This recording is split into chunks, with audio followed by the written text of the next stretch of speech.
Big Eaters Club here. We're here to answer some questions that we get asked fairly frequently. We recently put out a video asking people to send us a question. This is some of what we got. The one that we get asked the most is, why did you start the Big Eaters Club? And I would say there's a couple answers to that. One, it was sort of your brainchild. Max had done competitive eating in the past, and after a big trip that we took, we went on a major weight loss fitness kind of journey. And as we neared the maybe 6-8 months into it, he said, why don't we start a club for people who like to do food challenges, big eating, restaurant challenges, things like that. At first I thought it was a little strange because we had just spent 8 months eating chicken and steamed broccoli. But the thought of tearing up a big giant burger also had its appeal at that time. He was better at it than I was, obviously still is, and had more of an in with it. As it started to progress and I started to watch him do some of these eating challenges, I started to ask if I could do it too. And I've had my own fun with the club. But we started basically just to sort of introduce the local scene and expand our reach, to introduce the sport of competitive eating to Portland and beyond, and also just to kind of create a social club for like-minded people. Another one that we get asked a lot is this really a sport? And I would have to say yes. To me, a sport is anything you have to practice, prepare, and train for that takes a mental and physical demand on the body. And it is incredibly physically demanding doing this. You have to do a lot of exercise, do a lot of preparation. If anyone has ever eaten a big, gigantic Thanksgiving dinner, you know how much it hurts. You know how tired you are. And now think you have to keep eating past that. Think about how many people run marathons every day, every year. And now think about how many people seriously have the physical ability to do this. So we get asked a lot, what's another competitive eater you would like to meet? I've met a lot of them. I've met Joey, I've met Birdie, I've met Molly, I've met Jamie. The one I would really like to meet is the Megatoad Matt Stoney. On a technical aspect, I love the editing on his videos. He's creative. He's got a great personality. And I'll be honest, I want to meet his brother a lot too. They have a good chemistry on screen and their channel is awesome. And hi, Morgan and Matt. Nice plug. As you said, we've met a lot already. Stephanie Torres spent a great amount of time here with us. I would say that I would love to meet Pat Bertoletti, and of course Furious Pete, just because larger-than-life personality and, just sort of seems like a very interesting person. So those kind of rank pretty high for me. We got asked another question here is, what's your favorite thing to eat? I would say mine is probably sandwiches. I love sandwiches, pretty much all kinds of sandwiches. I would probably say Subway sandwiches are my favorite just because they're cheap and they're easy.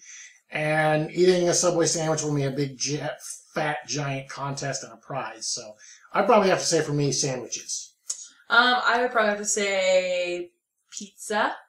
Probably pizza. And when we see the team pizza challenges around, those are the ones that I'm always pointing out to him that we need to do because I like pizza. So, and it's not something we eat outside of contest anymore. We don't really order up pizza or anything like that. So it's one of my favorite foods, and we get to eat large amounts of it. So it kind of holds me over for those in between times.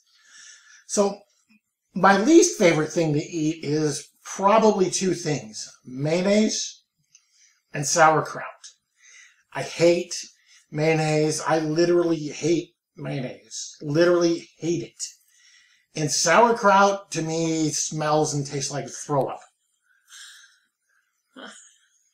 That's a little unfair to sauerkraut, but okay, we all have our issues. I wouldn't know anything about least favorite foods other than maybe tomatoes. I would say that tomatoes have probably cost me a couple of food challenges, and there's something particularly disgusting to me about the raw red onion and tomato combination that is on every GD burger challenge I've ever eaten is always a tomato, and I've been lucky enough to be able to substitute for some of these challenges, or just try to hide it the best that I can. But I'll tell you, if I taste a hint of tomato in there, I almost lose my cookies. So that's pretty gross. So I appreciate the teams when I can pawn them off on him. We got another one. How far are you willing to drive for a challenge? I would probably say the longest distance we've ever driven is about 6 hours. We went from Portland, Oregon to Coeur d'Alene, Idaho. That's about 6 hours. It was a qualifier I had to do to get into a big onion ring eating contest that had a big giant first prize. 6 hours is probably it, and I don't know that I could ever do that much again. That was a long haul. It was 6 hours one way driving through a whole lot of nothing, and on the way back there was a horrible rainstorm. So how far would we be willing to drive? I mean, I'd like to drive, and I don't mind driving, so I think it's more if the opportunity presents itself and it's something we have the time and the money to drive to rather than fly. I'm going to leave that as an open-ended question. Another question we get is, what is the most painful challenge you've ever done? I would say for me, it was probably attempting the world's spiciest burrito. I got 5 small bites of that thing down in about 5 minutes, and it hurt for about 3 days. It hurt. It just had ghost pepper and just the silly myriad of spicy peppers, and I couldn't do it. I was unprepared for just how spicy it would be. Yeah, and mine is definitely going to be the habanero fritters from Salvador Molly's. Eating them, getting them down, took me less than a minute. About 40 minutes in, I started getting chills. About an hour and a half later, some cramps, and 2 hours later, I was literally probably this far away from wanting to go to the hospital. So that was pretty awful and has kind of turned me off of anything spicy. I tried 1 bite of the Diablo burrito, by the way, and no, that's all you do. And when we asked people for the questions for us to use in this video, we actually said the best question would win a prize. And the prize was a custom Big Eaters Club t-shirt. And, well, this question is from that person. So that question is, have you ever thought there's no way I can finish this? And what do you think about some of these insane eating records? I will tell you, there's a whole lot of times when I think there's absolutely no way I can finish this. And I tell you, every time I think that, I don't finish it. I've thought that for a 8-pound pizza in 30 minutes, a 10-pound burger in 30 minutes, a 12-pound sandwich, the world's spiciest burrito, an 8-pound burger. There's so many things. And I've thought it, but you know what? You just got to keep going. You just got to go and give it the best you can. Because in a lot of these things, when I thought there's no way I can finish this, I got a lot further than I thought I would. Yeah, and usually when I think that, it's true. I'm nowhere near the level of Max or a lot of people in this sport, but I do it for myself and personal best and all that. And I would say that there was one particular time with a 5-pound pizza challenge, and that was pretty rough, and basically just sort of pushed literally past the pain and got it done. So that was one of the few times I can remember where I said, I don't think I can finish this, and I managed to do it. So that was pretty cool.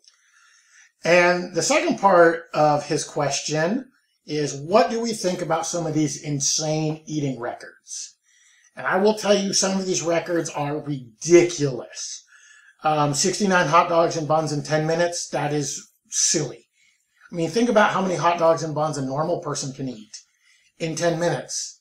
And now think of how many it would take to eat 69. I mean, I figure most people can probably eat 5 or 6 hot dogs and buns in 10 minutes. And you're dealing with one man eating almost 70. That is silly. Another one we saw recently was a woman eating a 4.5-pound steak, a 72-ounce steak, in under 3 minutes. Under 3 minutes. That's the length of a short song. That's 4.5 pounds of steak in under 3 minutes. You know, some of these are silly, and some of them are just ridiculous. I mean, there's some records out there. There's a butter eating record. There's a mayonnaise eating record. Some of them, there's just no way that I wouldn't even want to try to beat them. I wouldn't even want to see what would happen to someone if they did. By the way, that question was provided to us by X Air versus Paint X. So if that is you, Air versus Paint, please send us an email and we'll get all the details and get you sent out your custom shirt. So everybody, I'm Max Carnage. I'm Honey Badger. And we're the Big Eaters Club, and I hope you like what we do. We do this to show how important our subscribers are. And thanks for watching.